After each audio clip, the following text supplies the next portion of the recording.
Magbibigay na naman tayo ng mga reminders. Paalala lang po, no? Lalo-lalo na sa mga baguhang riders pa lang.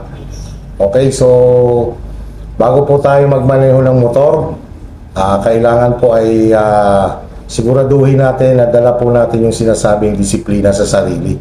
No? Kailangan po mayroon tayo noon bago po tayo magmaneho sa labas.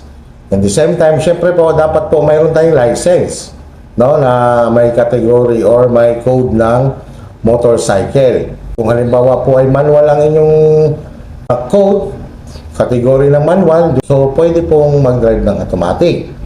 Pero take note po, no, na halimbawa po ay nagka-lisensya po kayo, ang code nyo ay automatic, tapos natuto po kayo mag-manual, hindi po tayo pwedeng mag-drive ng manual kasi po ang code ng ating license ay for automatic lang. So dapat papalitan nyo po yung